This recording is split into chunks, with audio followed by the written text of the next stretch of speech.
Hi, let's talk about scales. Now, a scale is really just any group of notes arranged highest to lowest, going up or going down like stair steps. And by that definition, there are a lot of possible scales. But in practical terms, there are really just a few kind of scales that are commonly used to make the majority of music, at least in the Western musical tradition. And of these, 7-note diatonic scales are probably the most important. So I thought we'd start there. First, a few ground rules. By a diatonic scale, I mean a 7-note scale that has the following characteristics. Number 1, it has a tonic note. Number 2, the scale repeats at the octave. Number 3, it uses only half steps and whole steps. And number 4, it does not have 2 half steps in a row. Now let's talk about those rules just for a second. Here's a representation of all 12 possible pitches that we have available to us in the Western musical tradition. And they're laid out in terms of their relationship to the tonic. A tonic is just the starting and ending point of a scale, and its letter name is what we use to name that scale. It's also what we use to define the other intervals in the scale. So if we look at the intervals within the octave, we can see that 4 of them, the seconds, the thirds, the sixths, and the sevenths, have 2 versions, a major and a minor, and that the minor version is lower than the major one by a half step. We also see that the fourths and the fifths have 3 versions, a perfect, a diminished, and an augmented. But since we don't have enough notes to give each of those intervals its own pitch, they have to overlap.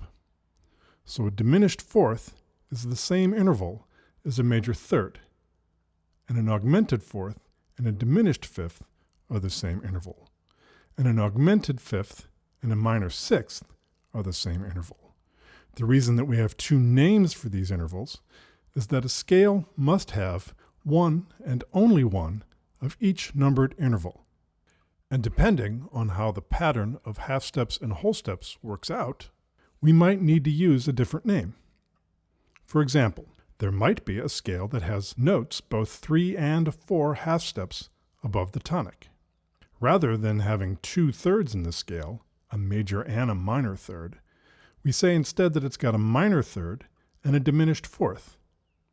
This way, every scale has just one of each numbered interval. It's a little like a buffet menu, where you can choose one of 2 seconds, one of 2 thirds, one of 3 fourths, one of 3 fifths, etc. But you can only have one of each. If this seems a little confusing right now, it'll get clearer as we go through the scale types. So, to make a 7-note diatonic scale, we're going to start on the tonic, we're going to go 6 more notes up, and then we're going to land on the tonic again. But which 6 notes do we use? To get from the tonic to the octave, we can only use half steps and whole steps. As you probably know, a half step is the smallest possible interval between 2 notes. A whole step is the next smallest interval, and it's equivalent to 2 half steps. So if you want to make a 7-note scale with only half steps and whole steps, it's always going to end up having 5 whole steps and 2 half steps. Why? Because if we have 12 possible steps, and a half step equals 1, and a whole step equals 2, then 5 whole steps will be 10, and it's going to leave 2 left over for the 2 half steps. That's really the only combination that will give you a 7-note scale. So, how many possible ways are there to make a 7-note scale out of just half steps and whole steps? Well, it's probably better to show you rather than to try and explain it. To do this, I want to concentrate at first just on the patterns themselves, since they are the real building blocks of the whole process. And once we get a handle on that, it'll be much easier to see why the various scales work like they do. And speaking of building blocks, I thought the most direct way to do this would be to have a physical example of what's going on. So we are going to use our 5 whole step blocks,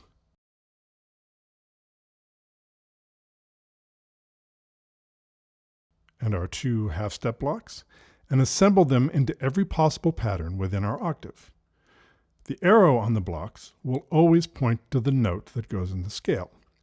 So this would be a perfect fourth and a perfect fifth, and this would be a perfect fourth, a perfect fifth, and a minor sixth, etc. The arrow will always give us the note. And as for that no consecutive half steps rule, well, that means that we can't have something like this. And also that we can't have something like this, because the scale is going to repeat at the octave. So we'd have a half step here between the major seventh and tonic, and then another one immediately between the tonic and the minor second. Okay, so now we're going to see how many scale patterns we can make. And this might seem a little abstract, since we're not really talking about notes and naming the scales yet, but hang in there with me. Once you see how the patterns work, we'll go on to explore the specific scales and their characteristics. The way this is going to work is that we'll start with the half steps at the bottom of the scale, as close together as possible.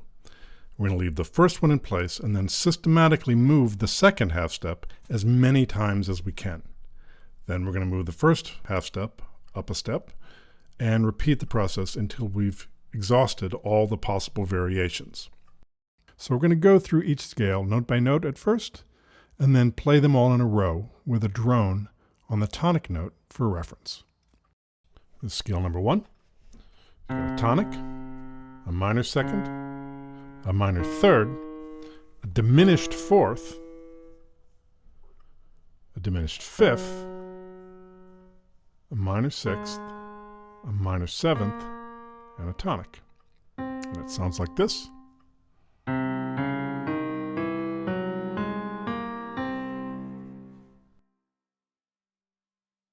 Take out the half step, move down one, we get scale number 2.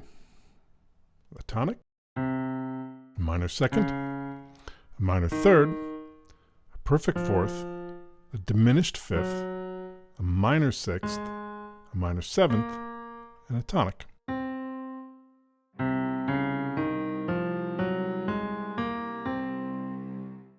Again, we move the half step down one more notch. We get scale number 3. A tonic, minor second, minor third, perfect fourth, perfect fifth, minor sixth, minor seventh, tonic.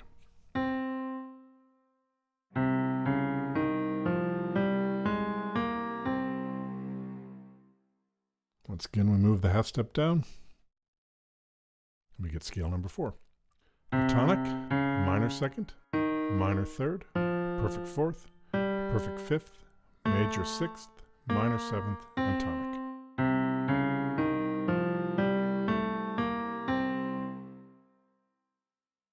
Okay, now can we move this half step to the seventh? We can't, right? Because we have a half step on the tonic, so that would be 2 half steps in a row, right? So that's the last one we can make that begins with a half step.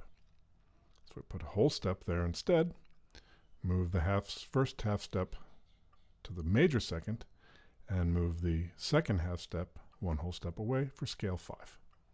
It's a tonic, a major second, a minor third, a perfect fourth, a diminished fifth, minor sixth, minor seventh, and tonic.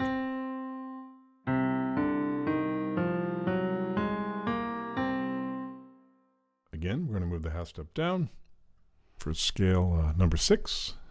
A tonic, major second, minor third, perfect fourth, perfect fifth, minor sixth, minor seventh, tonic.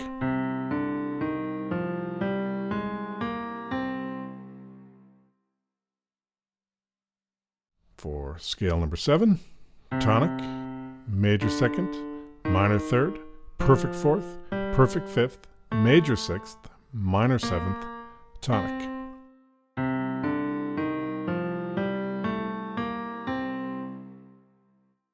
Okay, now this time we can move the half step into the last position because we no longer are starting with a half step. All right, there's a whole step there, so there's a whole step between the 2 half steps for scale 8. Tonic, major second, minor third, perfect fourth, perfect fifth, major sixth, major seventh.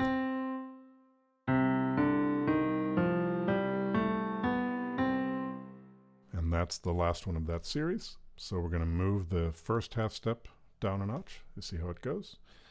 Move the second half step a whole step away, and we get scale number 9.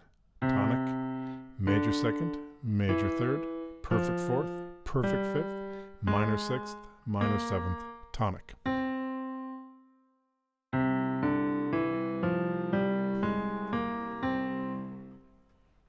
And this is scale number 10. Move it down again. We get a tonic, a major second, major third, perfect fourth, perfect fifth, major sixth, minor seventh, and tonic.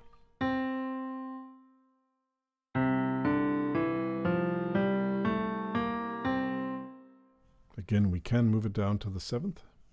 So here we get scale number 11. The tonic, the major second, major third, perfect fourth, perfect fifth, major sixth, major seventh, tonic.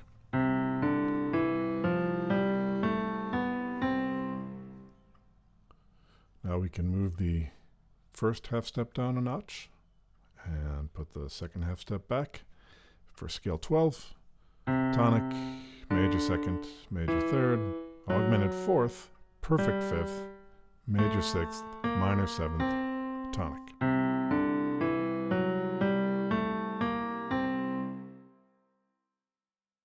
You can move that second half step down again for scale 13.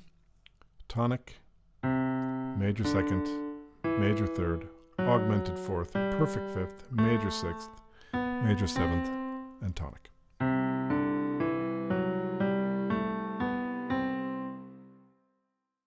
We have room to move the first half step down one more notch for scale 14.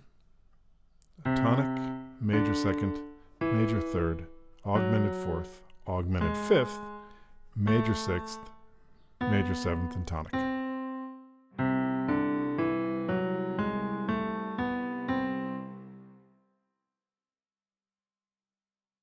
Okay, and that's it. That is all the possible diatonic scales, 14 of them. Altogether, they look like this, which seems like a lot to remember, doesn't it? So let's see if we can organize them somehow before we explore them in a more musical way. Let's look again at the pattern, and specifically at the half steps. Since there's only 2 of them, it's going to be easiest to spot any similarities between them. So if we check how far apart they are from each other in each scale, something interesting emerges. In the first scale, they're 1 whole step apart, and I'm looking here at the smallest possible distance. In the second scale, they are 2 whole steps apart. Now what about the third one? It looks like there are 3 whole steps between them, but remember that scales repeat at the octave, and this is very important. So the closest distance between the 2 half steps is actually 2, since we can go from this half step up to the tonic just as easily. The same thing applies to scale number 4, which gives us a distance of 1 whole step. In fact, if we go through all 14 scales, we will see that they either have 1 or 2 whole steps as the smallest distance between the 2 half steps. And when we count them up, we see that we get 7 of each of these 2 groups. So what does this mean? It means that there's only 2 possible patterns you can make with 5 whole steps and 2 half steps, which if we stop and think about it not as scales, but as blocks, makes some obvious sense. Basically, we're trying to separate 5 red blocks with 2 blue blocks, and we can't have the 2 blue ones right next to each other. It isn't too difficult to see that we're either going to divide them into a group of 1 and 4, or into a group of 2 and 3. There just aren't any other ways to do it. So does that mean that there's only 2 scales and not 14? No, it means that there are only 2 basic patterns of whole steps and half steps, but each of those 2 patterns can create 7 different scales just by starting the pattern on each of the 7 notes in it. It might help to visualize this process if we form the pattern into a wheel, since wheels repeat over and over and over again regardless of where you stop or start. So here's our pattern, the 1 and 4 pattern, and what we're going to do is establish the first note as the tonic, and then we're going to rotate the wheel and roll out our first scale in order, 1, 2, 3, 4, 5, 6, and 7. All right. So now we're going to rotate the wheel once and do the same thing, starting on 2. 2, 3, 4, 5, 6, 7, and 1. Same pattern, 2 different scales. Now we're going to rotate it again and the same procedure. And we get our third scale. 3, 4, 5, 6, 7, 1, and 2. Okay? So you see how the procedure goes. 4, 5, 6, and 7. So here we've generated 7 different scales, each starting on a different note of the scale. 1, 2, 3, 4, 5, 6, and 7. And we could do the same thing with the 2 and 3 pattern. And once we do that, we get 2 different families of scales, which are essentially versions of one another. And we're going to call the 2 and 3 family of scales the major family. And we're going to call the 4 and 1 family of scales the melodic minor family. And here's what they look like in notation. And this would be their names. So the major scale and the melodic minor scale are considered the parent scales. The rest of them are considered modes of those parent scales. Now, why those 2 scales are the parent scales and what it means for a scale to be a mode of a parent scale is something we're going to talk about in the next video.